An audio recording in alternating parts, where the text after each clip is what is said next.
what we've seen so far is we've been hard coding data directly into our program. There's a few issues with doing that. First of all, if we want to change the data, for instance, if we're calculating area of a square or the area of a rectangle, what we've done so far, we would have just hard-coded the length and width into the program. The problem with that is it's really inefficient because if we want to change those values, we have to go in and change them in the code, recompile the program, and rerun it. It's not very efficient, and so we want a way that we can get data from the user from the keyboard. And we do this using cin. Cin also requires IOStream, so if you're using cin, you'll need to use this IOStream for it as well. Basically, it's used to read input from the keyboard.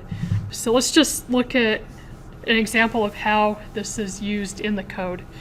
So we have this program that's calculating the length and the width of a rectangle. And so and this is one thing that I like about this example program. Notice how we have a cout that says this program calculates the area of a rectangle. So then the user, because the user might be running your code and they're not actually going to see the code. Think about all the software you use or the apps you use. You don't see the code, you just see what the programs or what the app is out. So it can be really helpful to the user to specify what the program is doing, so then when the user runs your code, they know what it's doing. So what this is going to do is it's going to output this to the user. This program calculates the area of a rectangle, and then we're going to say what is the length of the rectangle, because we want to get the length and the width from the user. And so then we have this cin. What the cin is going to do is it's going to pause the program there, and it's going to wait for the user to enter a value and hit enter. And until the user enters a value and hits enter, the program's not going to continue. Once the user enters a value and hits enter, cin is going to store whatever the user entered to this variable length. So now length has whatever the user entered stored in that variable. And then we have what is the width of the rectangle. Program's going to pause once again and wait for the user to enter the width. Once they do, it's going to store the width that they entered to the variable width. And then the program calculates the area, so the area is length times the width. And then the program outputs the area of the rectangle is, and then area. So you can kind of see how this program is going to run down here. The thing that's nice about this example is that it outputs to the user what the program does. So what the user is going to see when they first run this is going to output the first two lines. So it's going to say this program calculates the area of a rectangle. What is the length of the rectangle? And then it's going to pause there and wait for the user to enter a number and hit enter. We're going to see in a minute that it's also a really good idea to tell the user if they should enter like a whole number or a floating point number, because we're going to see in a minute that if the user enters, like if this is expecting whole number and the user enters a floating point number, it's going to truncate it because it's going to read it as an integer. So this program would be a little bit better if it also specified, has these variables, the length, width, and area as integers. So this program should specify to the user to enter a whole number. Because if the user entered, say they entered 10.2 and 10.7, what's going to actually be stored, so if they enter 10.2 for the length, it's going to store 10 to the length and then 10 to the width. So it's going to calculate 100, and the user is going to be like, well, that doesn't look right. It's really important, when you're writing code, to think about the user's experience, because when you're writing a program, sometimes it can be really easy to not put a lot of detail about how things need to be entered, because you know how they need to be entered. But then have you ever run programs that it suddenly pauses and it's waiting for you to enter something and you have no idea what you're actually supposed to be entering? It's also a really good programming practice to whenever you use cin. So when you use cin, the program is always going to pause and wait for the user to enter information. And so you always want to have a cout statement before that that tells the user what to enter, because if the user doesn't know what to enter, they're just going to get frustrated. Like they might try some things and then give up. So let's look at how else we can use cin.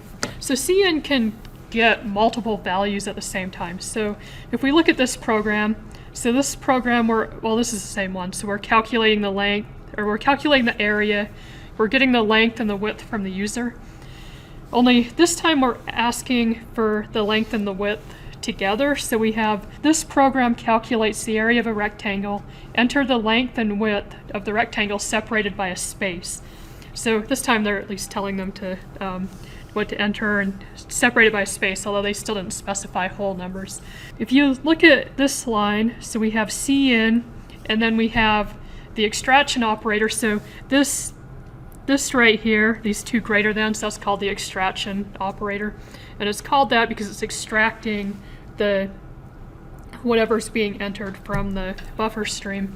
So we can use cin like this. So we can use cin and then the extraction operator length and then the extraction operator width. And this is going to store the first number that's in the input buffer to length and the second number that's in the input buffer to width. What's going to happen with this is this program is going to pause when it gets to the cin, and it's going to wait for the user to enter two values.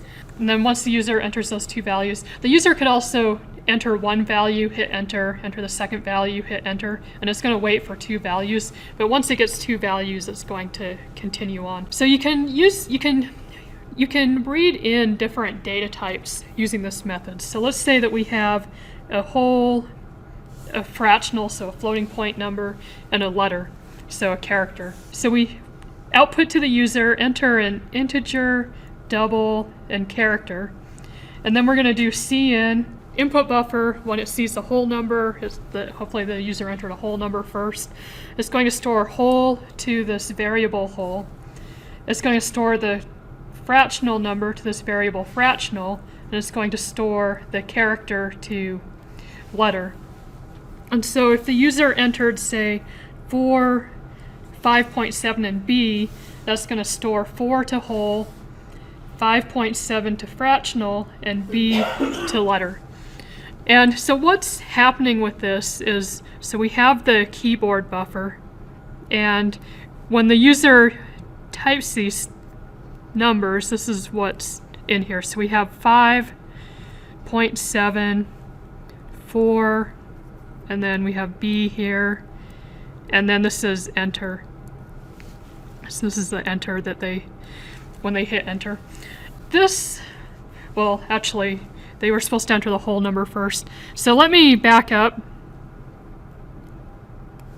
So we have the whole number, so 4, and then space, and then 5.7, space, and then b, and then enter. So if the user enters the numbers like this works out fine, because when cin reads this, cin starts reading here. So cin starts here. It's going to pull this 4, and it's looking for an integer, so a whole number.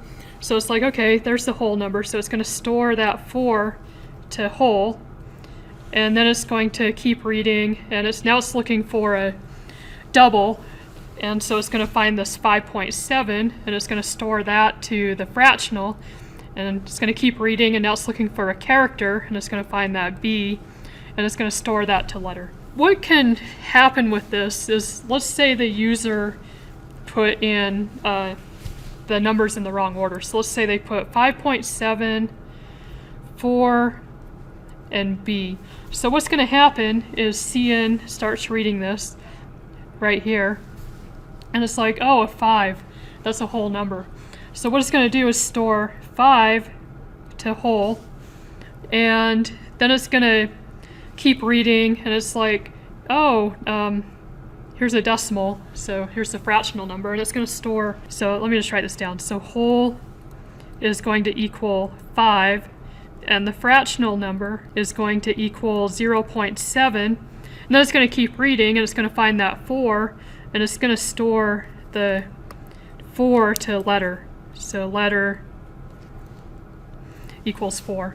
And then this B is just going to be left in the keyboard buffer, and that can cause issues later on too. So not only did this store the wrong information to the variables, so then the program isn't going to calculate or it's not going to do what it's supposed to do, you also have this extra character left over in the keyboard buffer. And so I wanted to look at some code with this. So I have that program here, and so let's just compile and run this and play with some different input. So I'm going to compile this program. So it's pr3.cpp, and I'm just going to call it pr. Okay, so it compiles, so I'm going to run it. So pr3-3, and it says enter an integer, a double, and a character. So let's enter the correct values first. So I'm going to enter 4, 5.7, and b. And so it has the correct values stored. So it has whole is 4, fractional is 5.7, and letter is b. But then, now let's run it again and enter the wrong values. So let's do the 5.7, 4, and b. So see where now it has 5 stored to whole, 0.7 stored to the fractional, and 4 stored to letter. Now let's run it again. If we put, say, b first, we're going to get something really weird. So let's put a character first and then do the 5.7 and the 4. So now it has, now somehow it has 0 and 0 and then nothing on the letter. So what's happening with this is when you try and store a character to like a whole number or a floating point number, you'll get an error flag in your... So then the problem with that is you can't use cin until that error flag is cleared. One issue with reading in multiple data types like this is if the user enters information in wrong, it can cause this error flag.